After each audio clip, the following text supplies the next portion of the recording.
Hola, ¿qué tal? Hoy les hablaré sobre los vicios del lenguaje y conectores discursivos.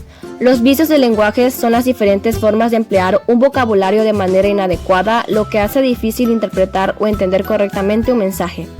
Los vicios del lenguaje son barbarismo. Este se refiere a la mala pronunciación o escritura de una palabra.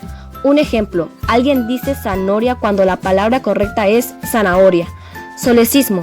Se da cuando se utiliza una construcción gramatical deficiente. Por ejemplo, en base en. Lo correcto es decir con base en. Cacofonías. Son las repeticiones de letras o palabras dentro de una misma frase. En este ejemplo encontramos dos repeticiones. Cuando cayó, yo lo vi. Siempre hemos oído a personas que hablan de esta manera repitiendo en una frase los mismos sonidos. Pleonasmo. Es la agregación innecesaria de más palabras. Muchas veces decimos, salte para afuera, e inconscientemente no nos damos cuenta que estamos diciendo algo redundante y con solo decir salte es más que suficiente. Dequeísmo. Es cuando se utiliza incorrectamente la combinación de que en las expresiones que solo se deben utilizar la palabra que. Ejemplo, cuando dicen, es de que fuimos con mi papá a comer, la palabra de no debe ir en esa frase, por lo que correctamente quedaría la frase así, es que fuimos con mi papá a comer. Ambigüedad. Son las palabras o expresiones que se entienden de más formas. Este ejemplo de Sara no quiere a Federico porque es muy mala persona nos lleva a interpretarlo de dos formas.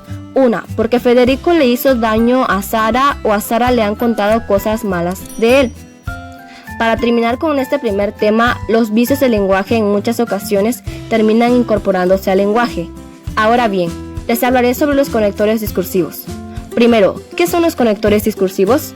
Son los que funcionan como guía para el escritor dentro de un texto, mejoran la coherencia del mismo y ayudan a que el lector pueda entender el escrito sin dificultades. Los conectores más comunes son los causales. Estos indican la causa de los enunciados que preceden. En esta frase, lo regañaron por su comportamiento, el conector causal es por. Los consecutivos indican el efecto que se puede deducir gracias a la información. Por ejemplo, así que. Este conector se emplea en la frase estudiaste, así que probablemente aprobarás. De tiempo. Estos indican el tiempo en que sucede una acción. Cuando decimos fui al cine por la noche, encontramos que el conector es por la noche, ya que en ese tiempo se realizó la acción. Los aditivos. Estos conectores añaden nueva información a la oración. El conector encima, como ejemplo, añade información a esa frase. Le ayudé a Luisa con su tarea y encima no me da las gracias. Los adversativos. El propósito de estas palabras es cambiar el sentido de la oración. La palabra pero, que es un conector adversativo, se refleja en esa oración. Vicente tiene mucho dinero, pero no es feliz. De finalidad. Indican el propósito que se persigue dentro del enunciado. ¿Para qué? Es el ejemplo de este tipo de conector, y este conector se encuentra dentro de esta frase.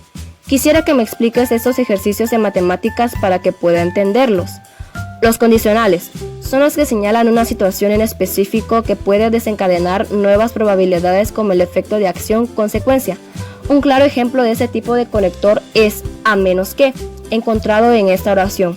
No aprobarás a menos que estudies. De ejemplificación. Sirven para explicar de forma práctica y dejar clara la idea que se desea exponer. Un ejemplo es el conector por ejemplo. La frase a continuación nos muestra la utilización de este conector. Un doctor no puede ser vulgar. Por ejemplo, no le puede decir al paciente que se tiene que poner la pomada en la jeta. De certeza. Indican palabras o expresiones verídicas para el autor que las expone. La palabra, obviamente, que es el conector de este tipo, se encuentra en la siguiente frase como ejemplo. Fernanda se va a casar con Joaquín porque obviamente lo ama. De transición. Estos tienen la finalidad de cambiar de tema. Por ejemplo, la madre dejó a su hijo en el colegio, después se fue a su trabajo. La palabra después es el conector de transición en esta frase. De reformulación. Son generalmente utilizados para aclarar o parafrasear alguna información.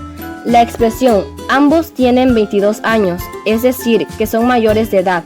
El conector de reformulación es decir. El último conector es de conclusión.